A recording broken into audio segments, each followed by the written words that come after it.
오늘 주시는 하나님의 말씀은 누가복음 10장 30절에서 34절까지 말씀입니다.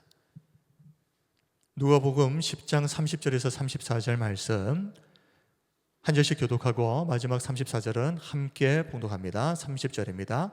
예수께서 대답하여 이르시되 어떤 사람이 예루살렘에서 여리고로 내려가다가 강도를 만나매 강도들이 그 옷을 벗기고 때려 거의 죽은 것을 버리고 갔더라.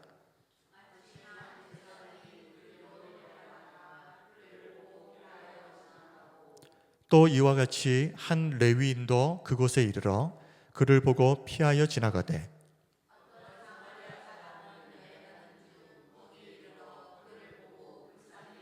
함께 하겠습니다. 가까이 가서 기름과 포도주를 그 상처에 붓고 싸매고 자기 짐승에 태워 주막으로 데리고 가서 돌보아 주니라. 아멘. 오늘 전할 말씀 제목은 거룩의 본질 사랑으로 완성하라 입니다. 우리 말씀 제목 한번 기억하기 위해서 한번 따라하겠습니다. 거룩의 본질 사랑으로 완성하라. 레위기 11장 45절을 보면 하나님은 그의 백성들에게 내가 거룩하니 너희도 거룩하라고 명령하십니다. 너희도 거룩하라. 하나님께서 성도들에게 요구하시는 거룩은 무엇을 말하는 것이겠습니까? 거룩의 원어적 의미를 보면 우리 잘 아시는 대로 히브리어로 카도시입니다.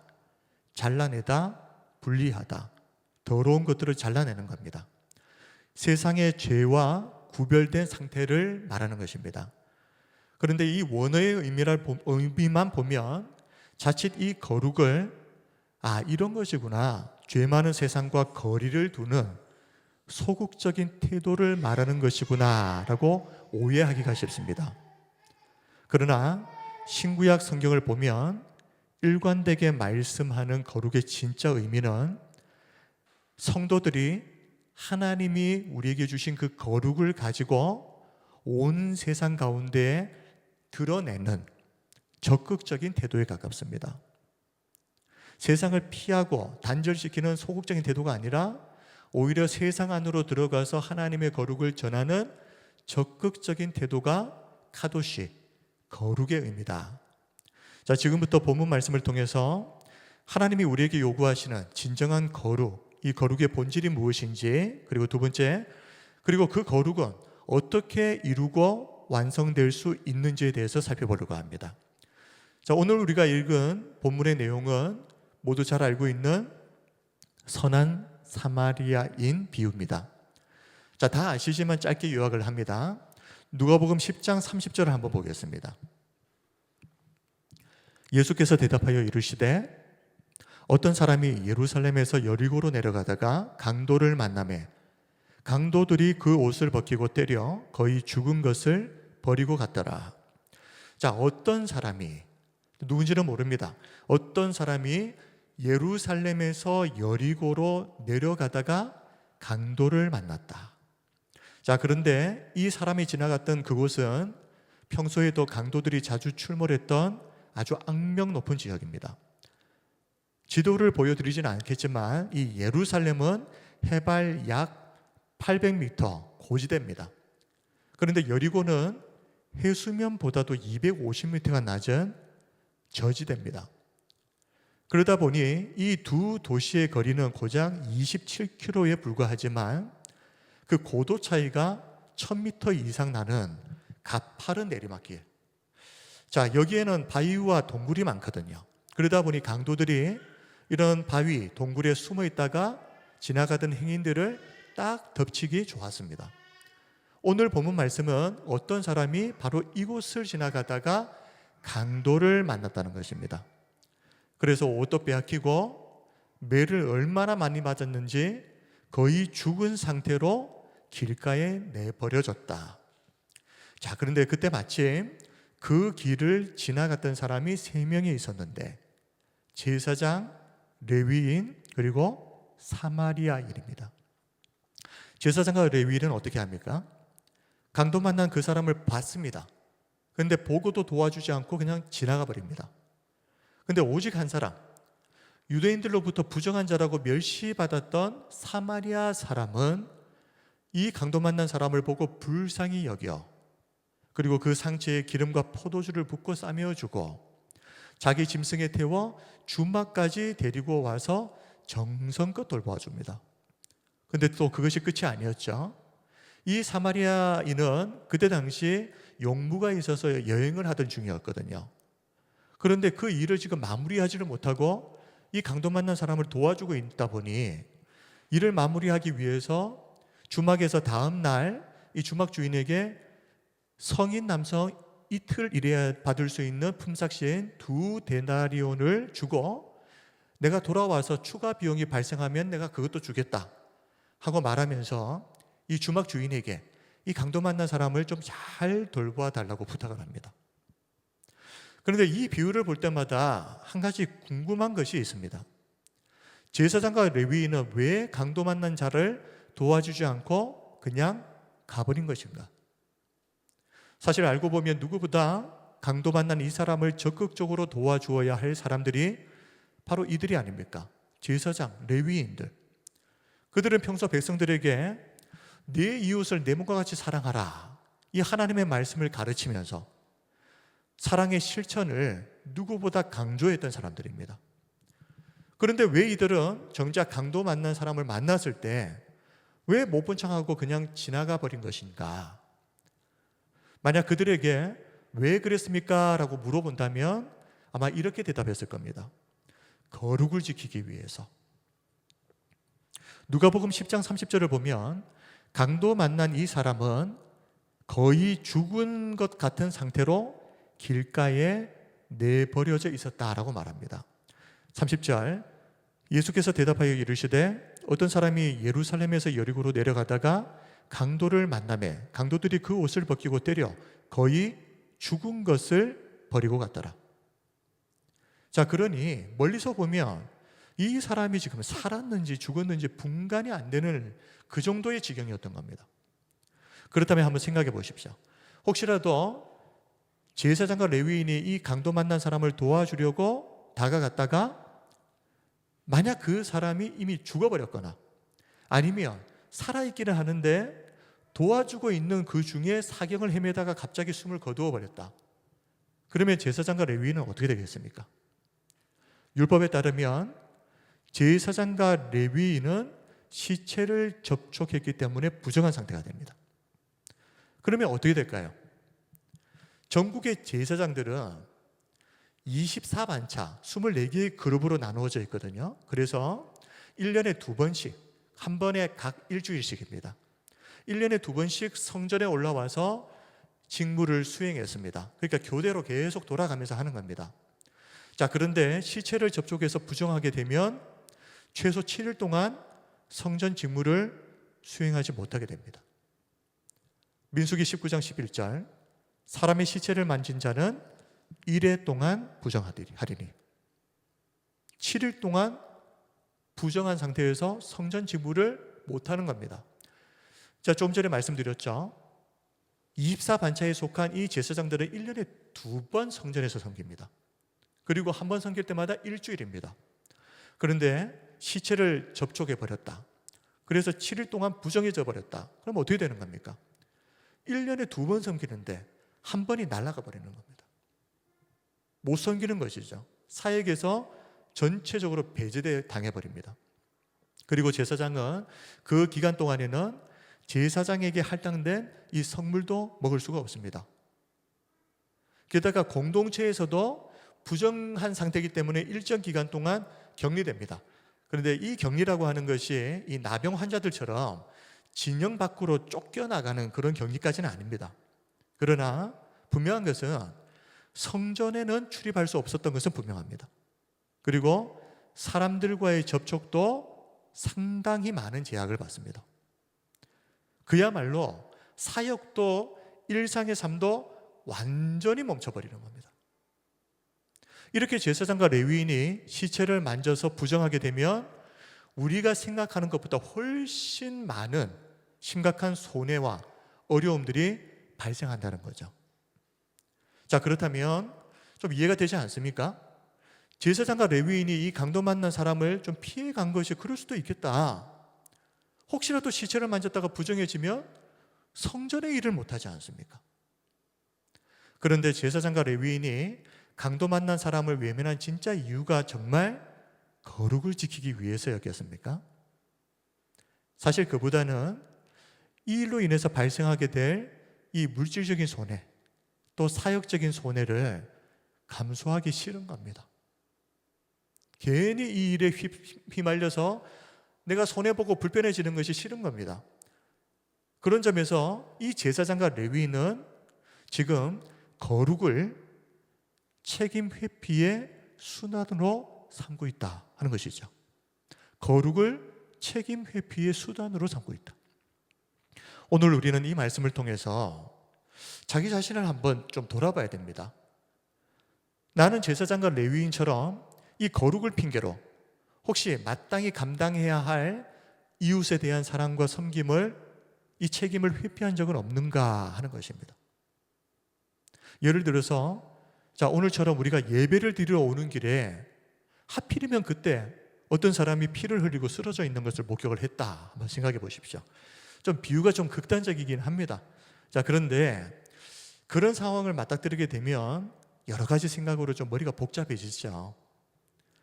알지도 못하는 이 사람을 도와주려고 하니까 아무래도 찜찜합니다.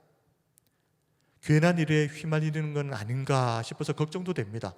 실제로 그 기사를 보면은 이런 일들이 종종 나오지 않습니까? 쓰러진 사람을 도와주려고 했다가 오히려 성추행범으로 몰려서 역고소를 당해버리는 이런 일들이 있다 보니까 요즘에는 어디 누가 쓰러져 있어도 손대지 말라, 이런 말이 돌 정도입니다. 그래서 이제 성도들도 이런 생각을 할 수 있는 거죠. 지금은 예배 드리는 시간이니까 지금 빨리 예배 곧 시작을 할 텐데 내가 아니어도 누가 도와주겠지. 이런 것이 거룩을 핑계로 이웃에 대한 사랑의 책무를 회피하는 것입니다. 하나님께서 성도에게 요구하시는 거룩의 본질은 내가 더럽혀질까 봐, 내가 손해볼까 봐 모르는 척, 못 본 척 피하는 것이 아니라 하나님께서 내게 부여하신 이 거룩함을 가지고 세상에 가장 아프고 더러운 곳으로 들어가는 겁니다. 그래서 적극적으로 그곳을 정결하고 거룩한 곳으로 변화시키는 것. 물론 성도라고 해서 죄 많은 세상 속에 있는데 그게 위험하지 않겠습니까? 세상의 죄로부터 영향을 받지 않도록, 우리의 거룩이 훼손되지 않도록 항상 경계하고 조심해야 합니다. 그러나 그것이 우리가 이웃에 대한 사랑의 책임을 회피해도 되는 이유는 될 수 없다는 겁니다. 마태복음 8장을 보면 예수님은 항상 누구를 찾아가십니까? 병든 자, 귀신 들린 자, 세리, 창기, 이런 부정한 사람들로부터 부정한 자라 취급받았던 그런 사람들을 찾아가셔서 어떻게 하시죠? 그들을 깨끗하게 회복시키십니다. 유대인들은 부정하다고 여겨서 상종조차 하지 않고 이렇게 피해 다녔던 그런 사람들을 예수님은 직접 찾아가십니다. 마태복음 8장 2절에서 3절을 보면 예수님께서 이 부정한 자 중에 대표적인 사람, 나병 환자. 이 나병 환자에게 예수님이 다가가셔서 손을 내미시고 심지어 그를 만지시고 깨끗함을 받으라 말씀하시는데 즉시 그 나병이 나아 깨끗하게 되었다. 그리고 마가복음 5장 30절에서 34절을 보면 12년 동안 혈류병을 앓던 부정한 한 여인이 나옵니다. 그런데 이 여인이 몰래 사람들을 뒤집고 예수님이 계신 곳으로 이렇게 쑥 나와서 예수님의 옷자락을 몰래 만지죠. 그 순간 부정했던 여인이 깨끗함을 입습니다. 병이 나아버린 겁니다. 그런데 여기서 중요한 게 뭐겠습니까? 예수님이 부정한 사람들을 찾아가셨지만, 그리고 그들을 접촉하셨지만 예수님이 그 사람들 때문에 부정해지신 것이 아니라 오히려 예수님 때문에 부정했던 그 사람들이 깨끗함을 입었다. 우리는 예수님의 이 사역을 통해서 하나님이 우리에게 명령하신 너희도 거룩하라, 이 거룩의 본질이 무엇인지를 한번 좀 생각해 봐야 됩니다. 성도의 거룩이라고 하는 것은 세상을 피해서 도망친다고 해서 이루어지는 것이 아니다. 오히려 세상 가장 깊은 곳, 더러운 곳에 들어가서 그곳을 깨끗하게 변화시키는 것이라고 그랬습니다. 자, 물론 이렇게 말할 수 있죠. 예수님이니까 그런 게 가능한 거 아니냐. 예수님은 죄가 없으신 하나님이시지 않은가. 그러니까 부정한 것에 오염되지도 않고 세상을 변화시킬 수 있는 신성이 있지 않은가. 그런데 우리는 어떠냐? 우리는 불완전하다는 겁니다. 세상의 죄에 쉽게 휩쓸려 버리는 존재라는 겁니다. 그래서 괜히 그 세상 속으로 들어갔다가 나까지 들어오지면 어떡하냐는 거죠.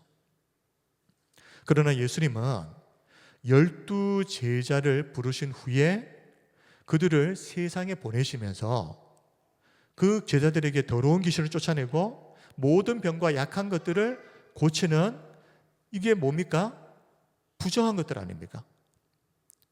이 부정한 것들을 거룩하게 만드는 권능을 주셨다라고 말씀합니다. 자, 마태복음 10장 1절을 한번 같이 읽겠습니다. 시작.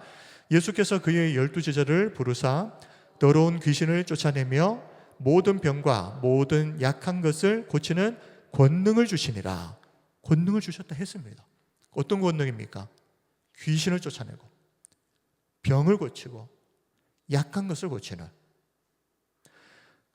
그렇죠. 하나님은 성도들에게 죄악된 세상에 들어가서 그 땅을 거룩하게 변화시킬 권능을 주시는 분이십니다. 그래서 성도의 거룩은 부정한 것을 피해 다녀서 자신을 깨끗하게 하는 그런 거룩이 아니라 하나님이 주신 이 권능을 가지고 세상 가장 깊은 곳으로 들어가서 하나님의 사랑을 전하고 실천할 때 거룩이 완성된다는 겁니다. 오늘 말씀 제목을 한번 따라하겠습니다. 거룩의 본질, 사랑으로 완성하라. 네, 그렇습니다. 거룩의 본질. 거룩이 무엇이냐? 거룩이 어떻게 완성됩니까?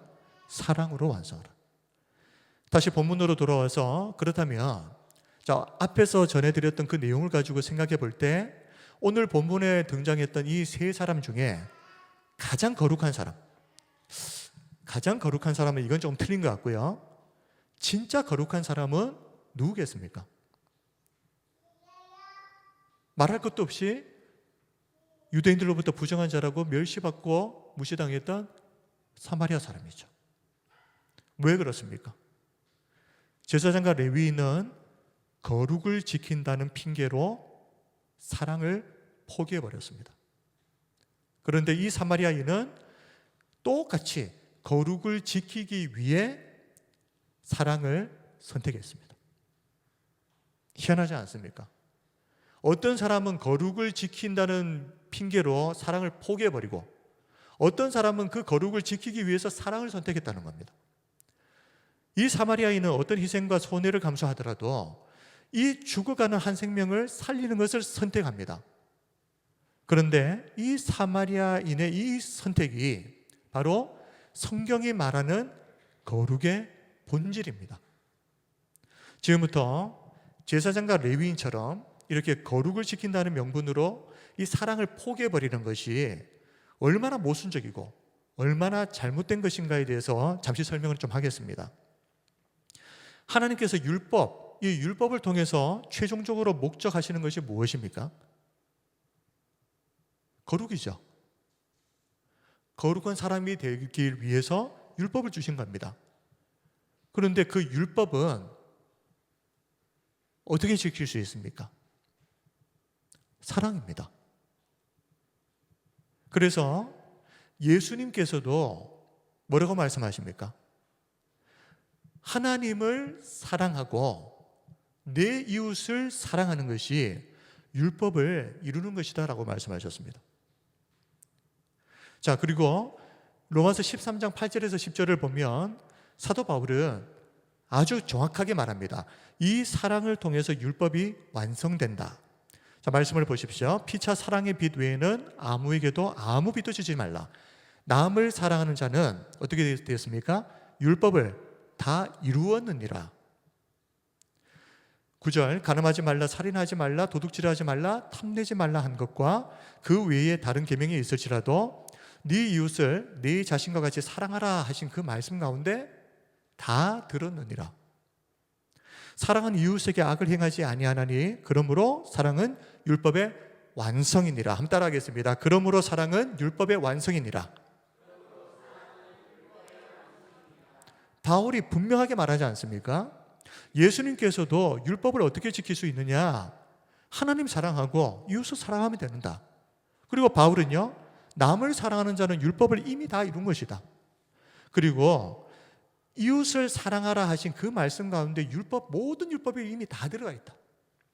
그러므로 사랑은 율법의 완성이다. 이 율법을 통해서 목적하는 이 거룩은 사랑을 통해서 완성된다는 말입니다. 자, 그런데 제사장과 레위인이 그 사랑을 포기하고 거룩을 유지하겠다. 이게 얼마나 모순되는 말이냐는 겁니다. 그게 안 되는 거거든요. 사랑을 통해서 율법이 완성되는데 사랑을 포기하고 거룩을 유지하겠다는 겁니다. 이게 모순인 겁니다. 결국 우리는 오늘 말씀을 통해서 거룩의 본질이 무엇입니까? 사랑입니다. 사랑. 그리고 이 사랑을 통해서 거룩이 완성된다 하는 것을 우리가 분명히 알 수 있습니다. 그러므로 우리는 어떤 경우에도 이 제사장과 레위인처럼 거룩을 핑계로 사랑을 희생시키는 것은 이거 어쩔 수 없는 일이었다라고 정당화시켜서는 안 됩니다. 다시 한번 따라하겠습니다. 사랑을 통해 거룩이 완성된다. 네, 아멘. 마지막으로 하나 더 살펴보겠습니다. 자, 오늘 본문 말씀을 잘 읽어보시면 이 말씀 속에는 아주 중요한 내용 하나가 숨겨져 있습니다. 하나님께서 성도들을 지켜보시는데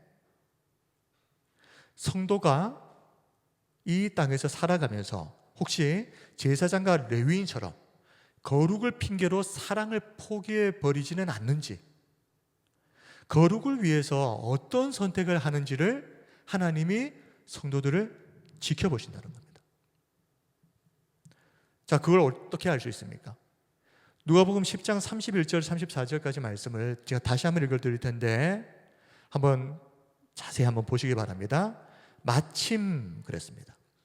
마침 한 제사장이 그 길로 내려가다가 그를 보고 피하여 지나가고 또 이와 같이 한 레위인도 그곳에 이르러 그를 보고 피하여 지나가되 어떤 사마리아 사람은 여행하는 중 거기에 이르러 그를 보고 불쌍히 여겨 가까이 가서 기름과 포도주를 그 상처에 붓고 싸매고 자기 짐승에 태워 주막으로 데리고 가서 돌보아 주니라. 자, 여기 마침이라는 말이 나옵니다. 마침. 이 마침이라는 말은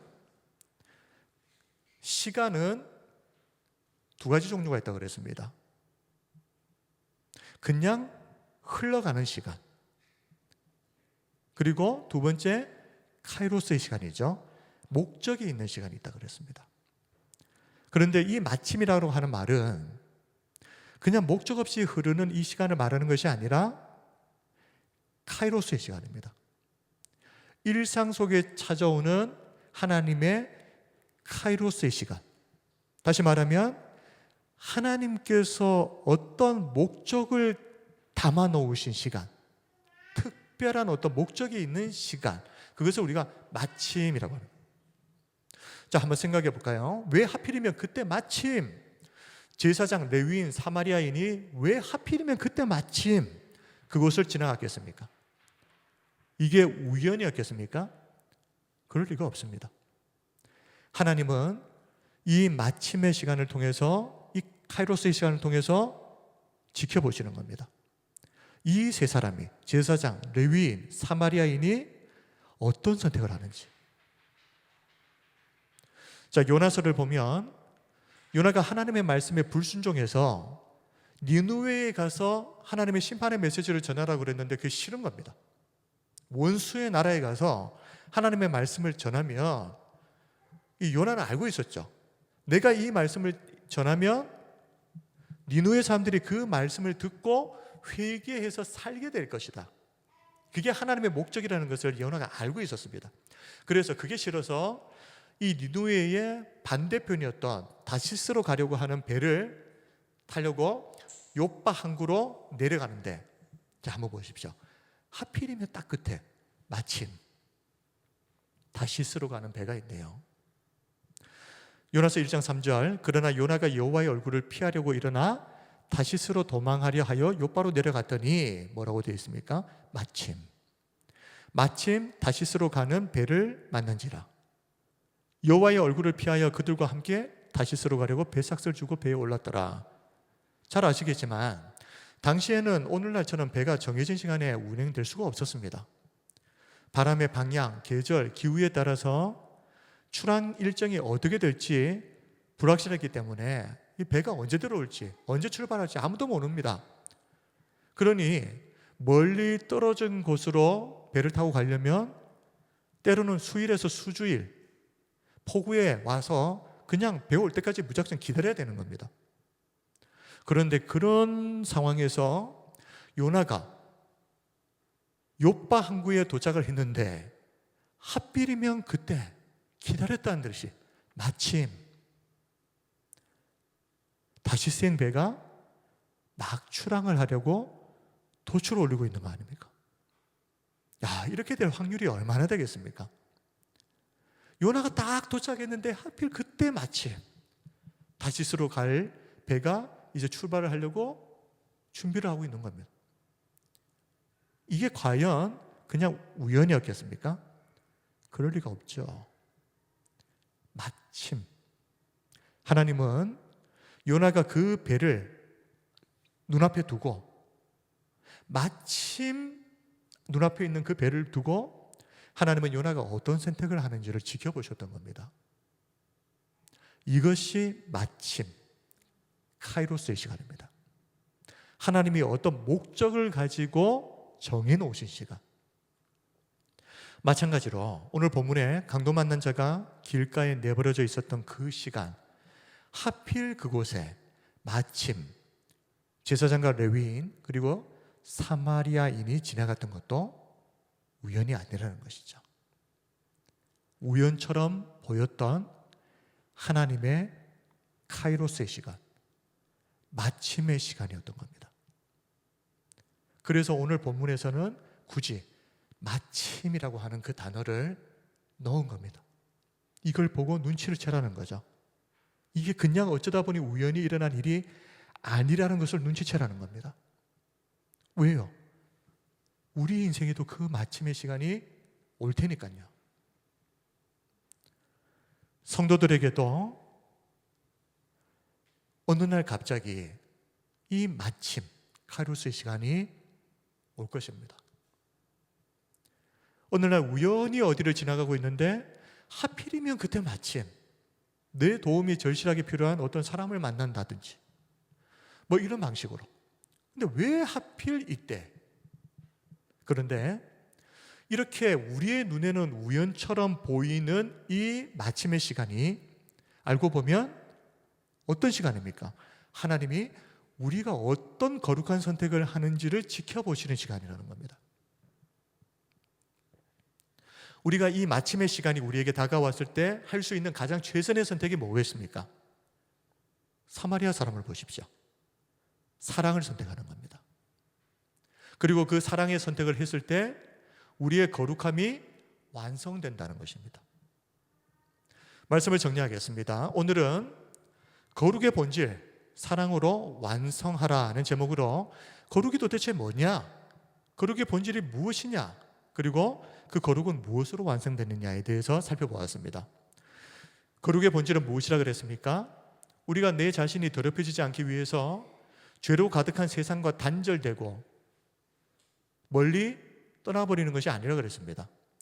오히려 하나님이 우리에게 부여해 주신 그 거룩함을 가지고 이 죄악된 세상 속에 깊이 들어가서 그 세상 속에서 고통당하는 자들을 적극적으로 그리스도의 사랑으로 돕고 그리고 그 땅을 거룩하게 변화시키는 것. 자, 한번 이런 생각해 보신 적 있습니까? 하나님은 왜 교회를 수도원, 절처럼 산속에 있게 하지 않으시고 왜 세상 한가운데 있게 하셨을까? 마태복음 17장을 보면 예수님께서 베드로, 야고보, 요한 이 세 제자를 데리고 높은 산에 올라가십니다. 거기에서 영광스러운 모습으로 예수님이 변화되시죠. 근데 베드로가 깜짝 놀랍니다. 예수님이 모세, 엘리야, 구약시대에 이 모세, 엘리야와 대화를 나누시는 겁니다.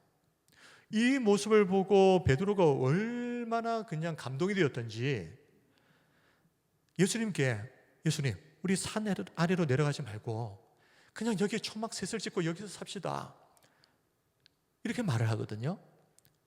그러나 예수님은 어떻게 하십니까? 제자들을 데리고 다시 산 아래로 내려가십니다.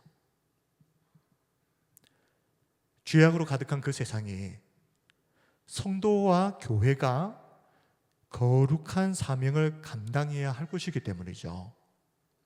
그래서 지금도 교회는 도시의 한복판에 있는 겁니다. 우리 성도 여러분, 죄악된 세상 속에 있다는 것은 분명 위험한 일입니다. 그러나 하나님께서 우리에게 세상을 변화시킬 권능을 주신 것을 믿으시길 바랍니다. 그리고 무엇보다 우리가 믿는 하나님은 세상보다 크신 하나님입니다. 우리 요한일서 4장 4절 말씀을 우리 큰 목소리로 함께 한번 고백합시다. 시작. 이는 너희 안에 계신 이가 세상에 있는 자보다 크심이라. 아멘. 너희 안에 계신 이가 세상에 있는 자보다 크심이라. 우리가 이것을 믿어야 됩니다. 세상보다 크신 하나님께서 우리에게 세상을 향하여 거룩하게 만들 수 있는 거룩의 권능을 주셨습니다. 에스겔서 47장을 보면 에스겔이 한 가지 환상을 보는데 성전 문지방 밑에서 물이 흘러나오는 겁니다. 그런데 이 물은 성령의 물을 의미합니다. 자, 그런데 이 물이 성전 문지방 밑에서 흘러나왔을 때 처음에는 사람의 발목에 겨우 차는 정도의 아주 작은 물이었습니다. 근데 시간이 지나서 점점 무릎을 넘고 허리를 넘어서 점점 깊어지더니 결국에는 사람이 능히 건너지 못할 강이 되었다, 이렇게 나옵니다. 자, 그런데 중요한 것은 성전에서 흘러나온 이 물이 어디까지 흘러가는가? 사해입니다. 사해가 어떤 곳입니까? 요단강을 통해서 계속해서 끊임없이 물을 공급을 받습니다. 그런데 흘려보내지를 못합니다. 그래서 결국 계속 위에서 물은 내려오는데 밖으로 나가지를 못하니까 그 물이 증발이 되면서 염도가 계속 높아지니까 결국 그 사해는 생물이 살 수가 없는 죽은 바다가 되어버렸습니다. 그런데 성전에서 흘러나온 그 물이 흘러서 어디까지 갔습니까? 사해로 흘러 들어가는 겁니다. 그런데 놀랍게도 이 물이 죽은 바다 사해를 다시 살려내고 또 이 물이 닿는 곳마다 주변의 모든 땅들이, 죽은 땅들이 회복되더라. 성전의 거룩함이 세상으로 흘러 들어가서 그 거룩함이 부정해진 것이 아니라 오히려 죽은 땅을, 더러운 것을, 악한 것들을 거룩하게 변화시키는 겁니다. 거룩은 이런 것입니다. 세상과 등을 돌리고 성도들끼리만 교회에 모여서 우리끼리 거룩을 노래하고 있으면 어떻게 되겠습니까? 그 모임은 얼마 지나지 않아서 흘려보내지 않아서 썩어져 버렸던 이 죽음의 바다, 사해처럼 될 것이 뻔합니다. 생명은 계속 흘러갈 때만 유지됩니다. 고여있는 생명은 결국 사해처럼 생명을 잃게 됩니다. 그러므로 하나님께서 교회와 성도를 향해서 내가 거룩하니 너희도 거룩하라 라고 명령하시는 것은 끊임없이 세상을 향해서 흘러가라는 명령입니다. 이곳에 머물러 있지 말고 세상으로 계속 흘러가라는 겁니다. 그리고 그것이 거룩을 유지하고 완성하는 가장 확실한 방법이다. 마지막으로 요한복음 20장 21절을 우리 함께 읽겠습니다. 시작. 예수께서 또 이르시되 너희에게 평강이 있을지어다. 아버지께서 나를 보내신 것 같이 나도 너희를 보내노라. 나도 너희를 보내노라. 부활하신 예수님이 제자들을 찾아오셔서 너희에게 평강이 있을지어다 말씀하신 후에 이렇게 말씀하십니다. 아버지께서 나를 보내신 것 같이 나도 너희를 세상 가운데로 보낸다, 파송한다.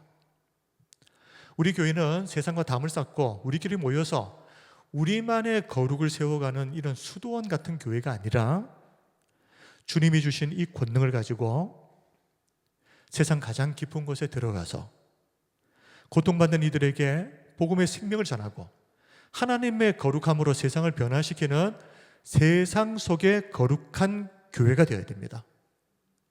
하나님이 우리에게 명령하신 그 거룩을 오늘 주신 말씀처럼 사랑으로 완성하는 저와 우리 모든 성도님들이 다 되시기를 주님의 이름으로 축복하고 기도합니다.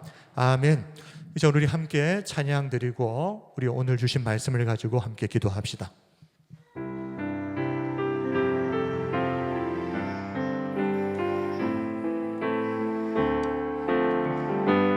하나님의 일이 일어날 것을 믿고 고백합니다. 누구도 본 적이 없는 새로운 일이 지금 이 땅 위에 일어나네.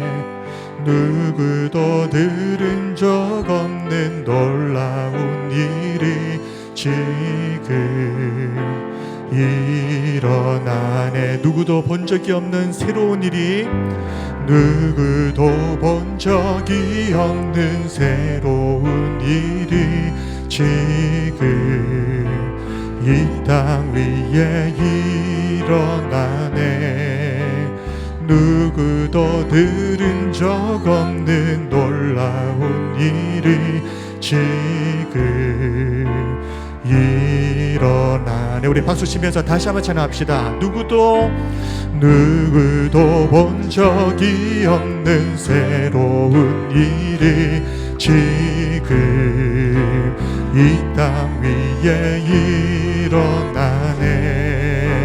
누구도 들은 적 없는 놀라운 일이 지금 일어나네. 기도는 반드시 응답되니 전심으로 기도하세. 주가 베푸시는 그 일을 세상에 전하세.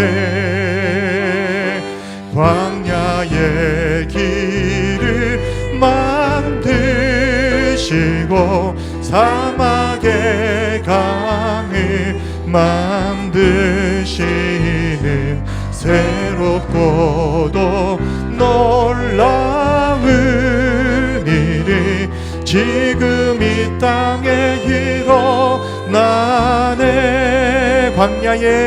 광야의 길을 만드시고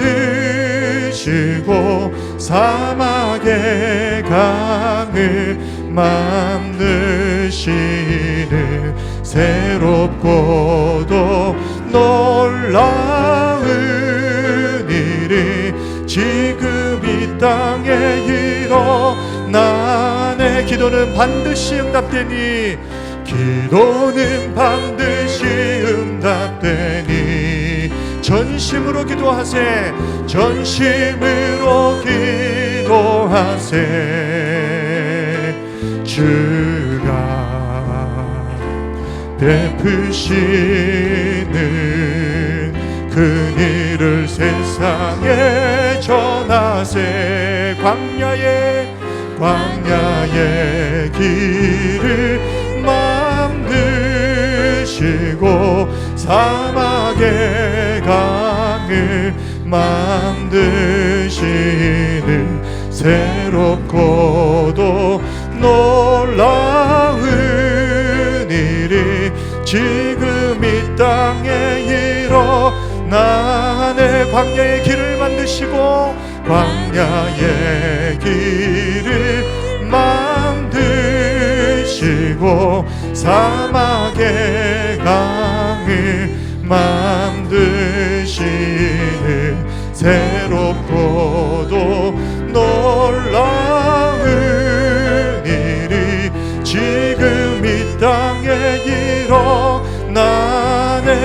하나님 나라 임하소서. 하나님 나라 임하소서. 영광과 존귀 능력과 위력 놀라운 사랑의 기적의 하나님 지금 이곳에 오소서. 하나님 나라 임하소서. 영광과 존귀 능력과 위력 놀라운 사랑의 기적의 하나님 지금 이곳에 오소서. 우리 함께 기도합시다. 하나님께서 내가 거룩하니 너희도 거룩하라 라고 명령하셨습니다. 하나님이 명령하신 이 거룩은 세상과 담을 쌓고 우리끼리 모여있는 거룩이 아닙니다.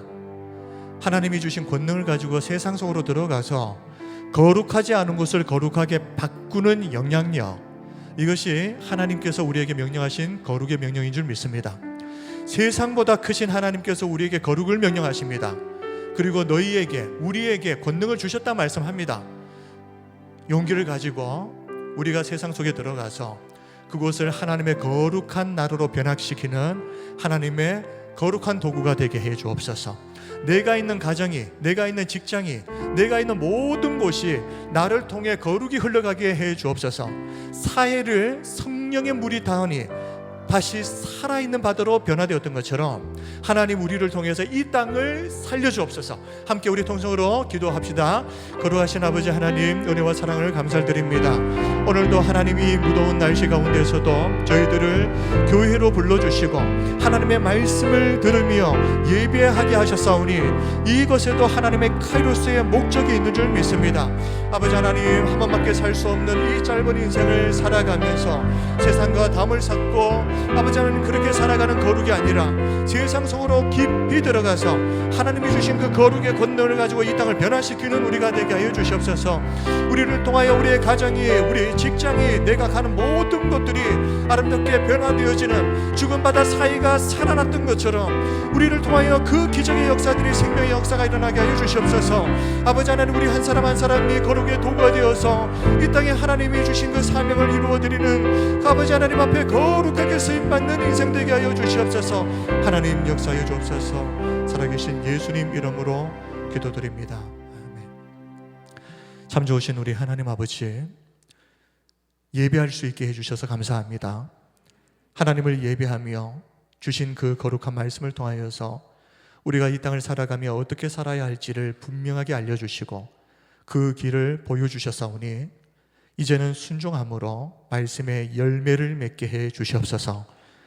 내가 거룩하니 너희도 거룩하라 명령하신 하나님의 말씀을 마음에 새기고 우리가 가는 모든 곳에 하나님의 거룩이 흘러가게 하옵소서.